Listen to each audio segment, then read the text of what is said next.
Sejarah Menara Eiffel, dari kontroversi hingga ketenaran. Tahukah kamu, menara yang tingginya mencapai 300 meter ini menjadi salah satu monumen penuh sejarah di Paris yang paling banyak dikunjungi oleh orang-orang dari seluruh dunia. Hampir 300 juta pengunjung tanpa memandang usia dan asal dari seluruh penjuru dunia datang untuk melihatnya sejak dibuka pada tahun 1889.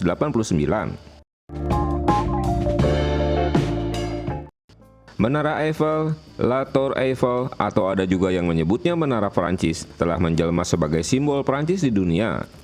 Menara ini adalah sebuah menara besi yang dibangun di Champ de Mars di tepi sungai Seine, Paris. Saat ini, Paris menerima hampir 7 juta pengunjung setiap tahunnya. Sekitar 75% di antaranya adalah orang asing, menjadikannya monumen yang paling banyak dikunjungi. 300 millionth visitor. Setelah ditutup selama 9 bulan selama Covid, Menara Eiffel dibuka kembali untuk umum pada 16 Juli tahun 2021. Penutupan ini lebih lama dari setelah Perang Dunia Kedua.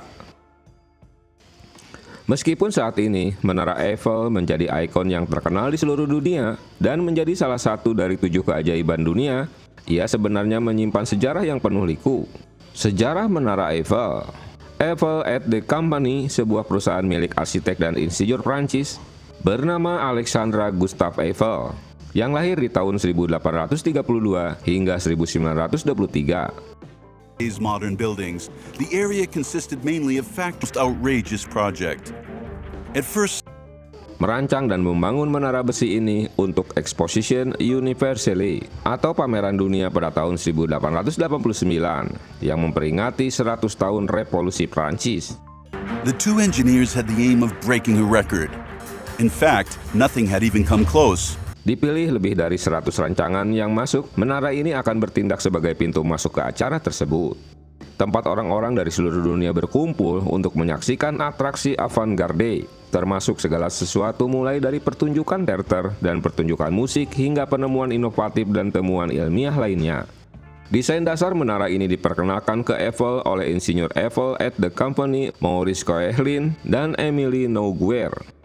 Saat itu mereka membayangkan sebuah tiang besar yang terdiri dari 4 blok penopang kisi yang berdiri terpisah di bagian bawah dan menyatu di bagian atas, disatukan oleh rangka logam secara berkala.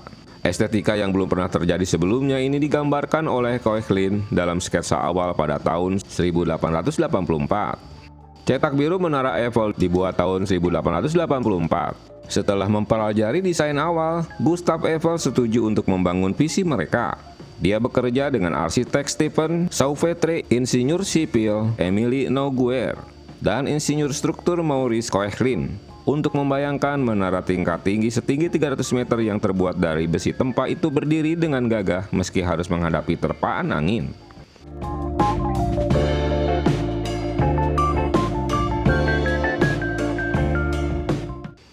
Sementara yang dijelaskan oleh Eiffel sendiri, semua gaya potong angin masuk ke bagian dalam tepi depan tegak lurus. Garis-garis yang ditarik bersinggungan dengan setiap tegak lurus dengan titik singgung masing-masing pada ketinggian yang sama akan selalu berpotongan di titik kedua, yaitu tepat titik yang dilalui aliran akibat aksi angin pada bagian penyangga menara yang terletak di atas 2 titik tersebut. Sebelum bertemu di puncak yang tinggi, tiang-tiang tegak tampak menyembul dari tanah dan di suatu cara untuk dibentuk oleh aksi angin. Selain memamerkan keahlian tekniknya, Gustave Eiffel bermaksud memperingati revolusi Prancis dengan menaranya, karena pameran dunia diadakan 100 tahun setelah dimulainya. The tower gradually rose. In December 1887, the work had been going on for 11 months. Jadi bagi Gustave Eiffel, bangunan itu lebih dari sekedar pintu masuk.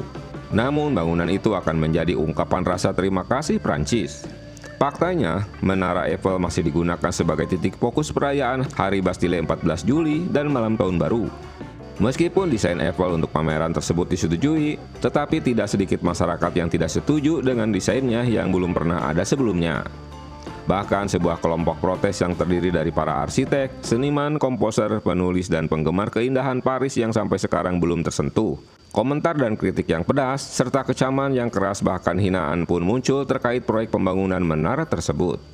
Mereka juga menulis dan mengajukan petisi. Mereka mengajukan petisi yang diberi nama Protes Melawan Menara Tuan Eiffel. pada Februari 1887. Namun terlambat, konstruksi sudah dimulai pada bulan Januari. Struktur besi Menara Eiffel berbobot 7.300 ton, sementara keseluruhan struktur termasuk komponen non-besi berbobot 10.000 ton. Sementara untuk pengunjung, tingkat pertama dan kedua dapat diakses dengan tangga dan lift. Pekerjaan penggalian pertama dimulai pada tanggal 26 Januari 1887 dan pada tanggal 31 Maret 1889, menara ini selesai dalam waktu yang singkat 2 tahun 2 bulan dan 5 hari. Dan didirikan sebagai prestasi teknis yang luar biasa kala itu. Setelah menara ini selesai dibangun, kritik terhadap karya tersebut habis dengan sendirinya. Awalnya Menara Eiffel dimaksudkan sebagai instalasi sementara yang akan dibongkar setelah 20 tahun. Namun karena berharap bisa menyelamatkan ciptaannya, Gustave Eiffel pun menyarankan menara itu digunakan sebagai stasiun telegraf radio. Untungnya, upayanya berhasil dan menara itu terselamatkan dari kehancuran. Kini dia pun menjelma menjadi bangunan permanen di kota Paris.